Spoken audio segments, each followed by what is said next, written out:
Selamat datang ke channel ini. Jangan lupa tekan butang subscribe dan aktifkan lonceng agar anda tidak ketinggalan dengan isu-isu semasa, dan sila tinggalkan pendapat anda di ruang komen. Panduan kini, pilihan raya umum ke-15 PRU 15 mungkin pemilihan yang paling tidak dapat diramalkan dalam sejarah negara. Ia juga mungkin kali pertama Malaysia mengalami parlimen yang tergantung, bermakna tiada pemenang yang jelas. Panduan kini cuba menyorot apa yang boleh terjadi jika situasi ini berlaku. Apa itu parlimen gantung? Perkara pertama yang perlu difahami, urusan membentuk kerajaan di Malaysia adalah tugas Perdana Menteri. Seorang Perdana Menteri dilantik oleh Yang di-Pertuan Agong di kalangan ahli Dewan Rakyat yang pada hematnya mungkin mendapat kepercayaan majoriti anggota parlimen itu. Parlimen tergantung berlaku apabila tiada parti atau gabungan pilihan raya yang memenangi majoriti di Dewan Rakyat. Ini bermakna tidak ada kejelasan mengenai siapa yang mempunyai sokongan majoriti kepada Agong untuk melantik Perdana Menteri. Majoriti di Dewan Rakyat ialah separuh daripada semua kerusi, ditambah satu atau dikenali sebagai majoriti muda. Sejak 2008, majoriti muda itu ialah 112 kerusi kerana terdapat 222 kerusi parlimen. Bagaimanapun, pada tahun ini sekiranya pengundian di kerusi Padang Serai ditangguhkan kerana kematian calon, ambang majoriti muda adalah secara teori dikurangkan kepada 111 kerusi kerana hanya terdapat 221 kerusi yang dipertandingkan. Tetapi bukankah parti yang mendapat undi terbanyak menang? Oleh kerana Malaysia menggunakan sistem pilihan raya pemenang undi terbanyak, kemenangan keseluruhan ditentukan oleh jumlah kerusi parlimen yang dimenangi parti politik. Di peringkat kerusi, siapa yang mempunyai undian terbanyak menang, walaupun mereka tidak mempunyai lebih daripada 50% undi. Ini juga diterjemahkan melalui kiraan kerusi parlimen. Pada 2013, Pakatan Pembangkang Pakatan Rakyat ketika itu meraih 50.9% daripada jumlah undi, tetapi hanya menang 47.8% kerusi. Apa akan jadi jika parlimen digantung? Jika tiada gabungan atau parti politik tunggal mendapat majoriti, maka mereka perlu mendapat atau membentuk pakatan baru untuk calon Perdana Menteri mereka bagi mencapai bilangan kerusi yang diperlukan. Ini sama seperti bagaimana Kerajaan Perikatan Nasional PNBN dibentuk pada 2020 dengan Muhyiddin Yassin sebagai Perdana Menteri dan Ismail Sabri Yaakob kemudiannya menjadi Perdana Menteri pada 2021.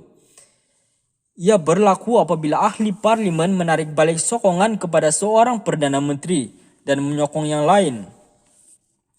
Bagaimanakah pakatan akan dibentuk? Tiada peraturan khusus mengenai perkara ini di Malaysia.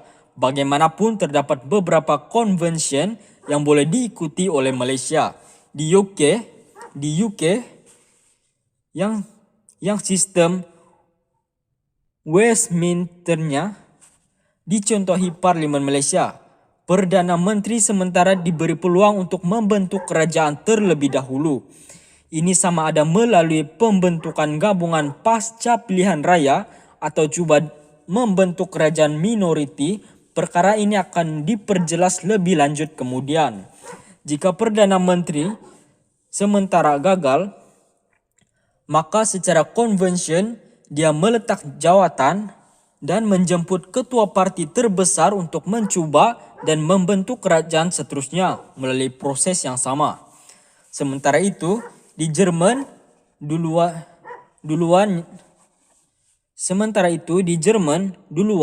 yang pernah terjadi menunjukkan parti atau gabungan yang mempunyai kursi terbanyak diberi peluang membentuk kerajaan terlebih dahulu. Peguam Hanif Khatri Abdullah bagaimanapun membayangkan bahawa dalam konteks Malaysia, Agung boleh menjemput ketua semua gabungan utama dan memberi mereka masa untuk mencuba dan mendapatkan majoriti. Agong mungkin, sebagai contoh, memberi mereka semua 3 hari untuk berunding dan membentuk kerajaan, katanya kepada Malaysia Kini. Ini berdasarkan apa yang berlaku pada 2020 dan 2021 apabila Agung bertemu dengan pemimpin parti dan ahli parlimen dalam kes 2020 sebelum melantik Perdana Menteri.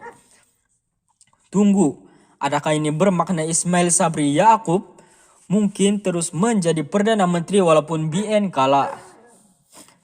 Ya, dia mungkin akan dibenarkan kekal sebagai Perdana Menteri buat sementara waktu sehingga majoriti dibentuk di parlimen. Namun, Hanif berkata jika kebuntuan berterusan selepas 1 minggu rundingan, Agung boleh melantik Perdana Menteri sementara yang berbeza daripada kalangan ahli parlimen kanan yang tidak bersaing untuk jawatan Perdana Menteri. Ini bagi memastikan kerajaan terus berjalan kerana beberapa perkara yang memerlukan tanda tangan seorang Perdana Menteri tambahnya. Apa jadi jika calon PM tak dapat majoriti? Sekiranya tiada calon Perdana Menteri yang mendapat sokongan majoriti, selepas tempoh yang berpanjangan terdapat 2 pilihan yang tersedia. Yang pertama ialah sesiapa yang mendapat sokongan paling ramai ahli parlimen boleh mendapatkan perkenan Agung untuk membentuk kerajaan minoriti. Pengerusi bersih Thomas Fan dan pengerusi New Siniu berkata ini boleh dicapai jika calon Perdana Menteri dapat mencapai persetujuan dengan parti lain. Fan berkata ini boleh dicapai dalam bentuk perjanjian keyakinan dan bekalan CSA dengan parti pembangkang bersetuju untuk menyokong atau mengelak daripada undi percaya dan meluluskan belanjawan, elemen penting yang diperlukan oleh kerajaan yang berfungsi. Ini sama dengan memorandum persefahaman MOU yang ditandatangi oleh Pakatan Harapan dan Kerajaan Ismail Sabri Yaakob.